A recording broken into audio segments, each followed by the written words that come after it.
Friends of our channel and YouTubers, welcome. Answers of an Alien from Andromeda, Video 114, March 24, 2014. Friends, I had things to do from here, but returned.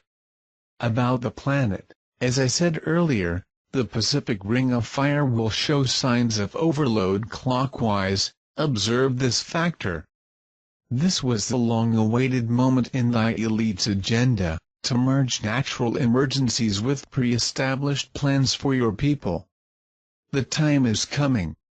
Thy nuclear plants should have been decommissioned a year ago, but were not purposely. Several accidents may happen or be forged to cause turmoil in populations.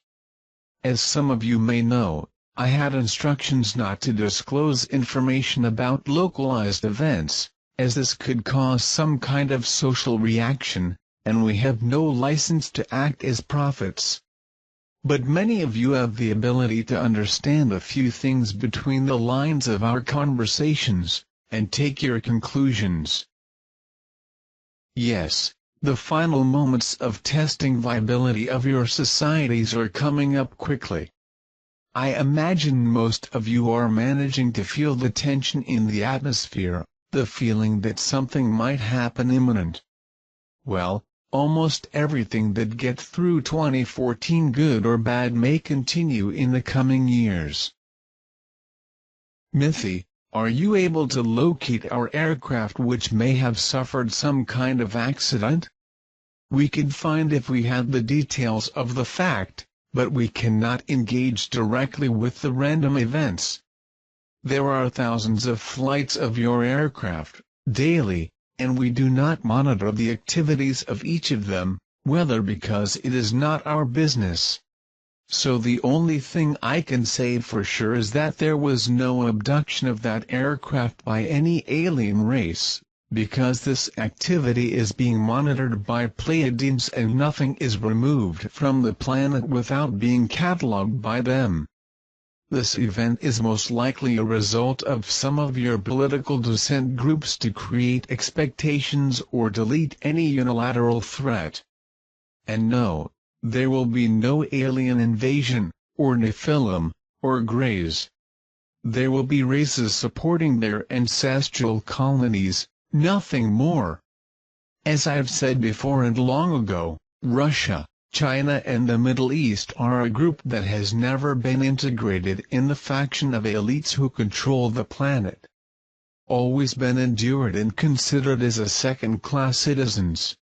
But the problem is that they armed themselves about the same time that your elites after the last World War, having simultaneous access to atomic weapons technologies developed by your scientists in Germany.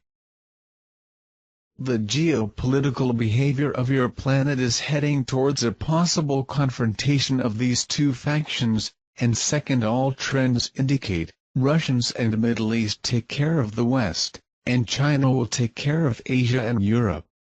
I'm not giving dates, but as a scientist in this area I say that these trends will take root in very little time, taking advantage of natural disasters and other scheduled disasters. See, the cast of your ruling elites exclude elements of the Middle East, Russians, Jews, or Asians. These races were considered by them as a second useful class over a long period, and have now become a problem. The top of your social pyramid will fall, and the other top will attempt to install in place. But they will have the surprise, they will not get there, how they want, as this colony will follow rules of Galactica community shortly after such dispute happens indeed. Many spacecraft have already begun to show sporadically, to begin familiarizing people about our presence on the planet, even without the official consent of the community Galactica, which has done blind eye to these events. Large fleets of spacecraft races who planted their seeds here are based on base Antarctica, sending reconnaissance units to all points of the globe for their final evaluations. Each one can take specific measures with respect to their ethnic groups, if approved by the board in Community Galactica. Mythy. Some say there is a class of elongated skulls living among us. This is true? You have asked me about the night-crawlers, the Sasquatch, the sirens, the dolphins, the reptilians, but never asked me how many races of intelligent beings living here on the planet. I guess I always waited for that question never asked. Well, my friends, yes, there is a breed that descends directly from Atoons. There are more than 40,000 years maintained colonies here on the planet. They were a team that decided to stay in the withdrawal of the colonies administered by Atoons. They wanted to enable the race here, and they all were originally volunteers. As such, they were here without any of the original technologies, to start from scratch, and just happened to not have worked, but not sure if they will continue on the planet in this new stage of the colony. They were almost extinct several times when the planet passed by global cataclysms, and they were persecuted by various cultures of these wild times for being different. They are very intelligent, but lack the practicality of implementing solutions like ordinary humanoids. For their skills, since the days of Atlantis, they were revered as priests, those who had the words of heaven, and they were responsible for the scientific and astrological development of newer people like Incas, Aztecs, Mayans, Egyptians, and currently work with the orders that descend these varieties and still reign on the planet.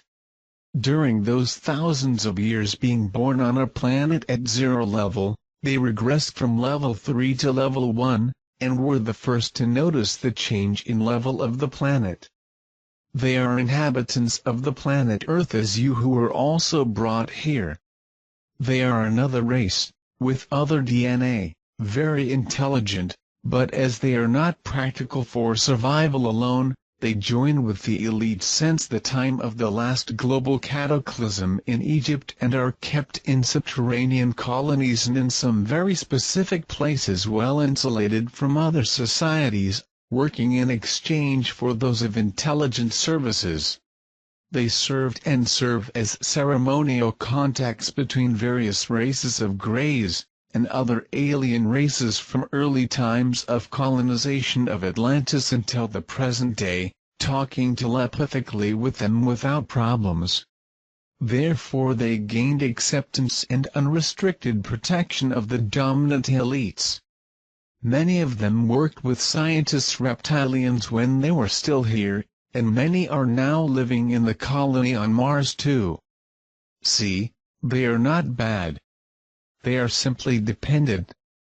They have very little breeding, and so the race did not get a great development on the planet, being in the range of approximately 10,000 individuals currently. Do not care too much about them, because if the elites fall, they may fall along too. Even if they survive, they are not fighters, are thinkers, will not pose any threat. I'll get back to you as soon as something is about to happen, or to give general news. Be well, friends.